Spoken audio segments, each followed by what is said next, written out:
Am I living life in a box? Tell if it's a crisis or not. I hate coming off too normal, but I could use a wife and a dog and a job and a white fence off where the white kids walk. Well, if I've been lost. Good morning, everyone. Actually, it's good afternoon, and right now I am going to the back of the Abbey to film a question and answer portion. It will be my first time, and I'm excited. So see you guys at the back.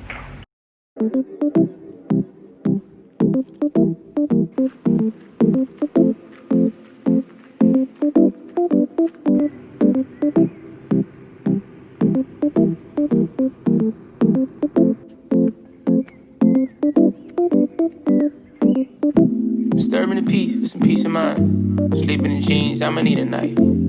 OD on the cheap advice. OC on the cheapest flight. Lately I've been on the move trying to get to something, but I told her I've been running just to see the sights, see the lights, and they're not my type, so we chill with brother if it's ice out. So hello guys, this will be my first question and answer portion, and I have my questions on the phone that I made a poll in Facebook. I'm ready to answer them all. The common questions are really about like the Wroxton experience and why I decided to come here and stuff like that, and like about vlogging and stuff. Why did you choose to study abroad in the UK? I choose to study abroad in the UK because being a multicultural person, like I already know the Asia part, I already know the Americas part, but I really don't understand, or I've never really been exposed much to like European part of the world. My dad is Italian. I know a little bit about it. I'm half Spanish. Not really half Spanish, but like I have a Spanish blood, but never really understood their culture and stuff like that. So I decided to go to Wroxton since it's in the UK, and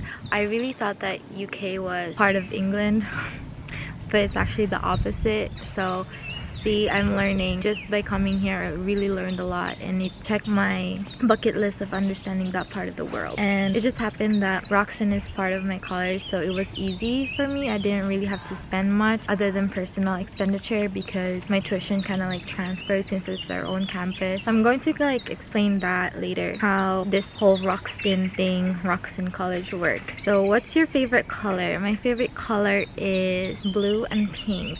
I used to like purple too. Now not really. Any advice for solo traveling? So how I answered this question was inspired by my friend Naomi. So she got stuck in France with no cash and no internet. So I thought that charge all your electronic, make sure you have internet, and make sure you have cash when traveling, and you'll survive. Anything can happen, you'll survive. But the most important thing is really to be attentive of your surroundings, because you'll never know what will happen. You have to pay attention to every detail. You have to pay attention of the people around you. One of my biggest dreams is to really travel alone, and being here was really a dream come true. I traveled not really alone, but I walked around in Paris. That was like the first big step that I did, and then I did London, and then Barcelona. Barcelona was my favorite one because I didn't expect much. I didn't do any research. It was just like, you know what, my childhood friend is there, she can help me around my way and stuff like that. Like she can teach me along the way. But it was really hard, and it was like last minute, like on the spot thinking, and on the spot like where am I going to go, on the spot planning. I never really planned, like I don't know where to go around Barcelona,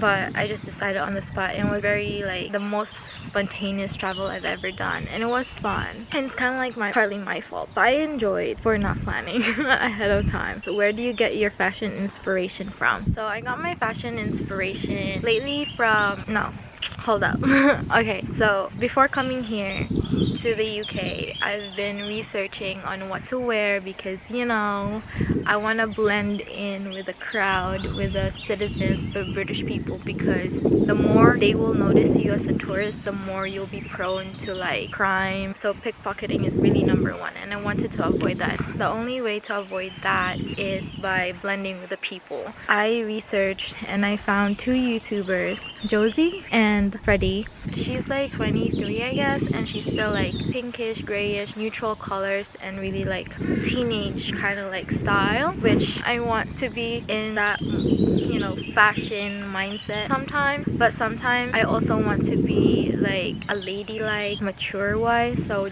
I get that inspiration from Josie because she can manage to be like still fashionable and yet like in the middle of being like a ladylike, matured woman. I don't know if that makes sense. Oh my god, gosh, B, do you spend when you make your videos? So not really. It is just a matter of like doing my daily life, doing whatever I do, and just grabbing my camera and just filming whatever. My purpose of this is really like sharing my experiences and sharing my life to my family and friends and letting them know that this is what I'm doing, I'm okay, I'm enjoying, and I want you to experience it. I want to share this experience. It's also like a form of saying like thank you to them for their support and for their care, especially for my family, because it's really hard being away from your family. I'm right here and they're in America, and then some of my family and friends are in the Philippines, so it's hard to communicate daily like one by one. So I thought, why not just like put it in a video and then show it to them, hey, here's what I'm doing. That's just how I want to communicate with them, because sometimes like right now I can't explain things. Might as well just show the things I do to them using the YouTube platform.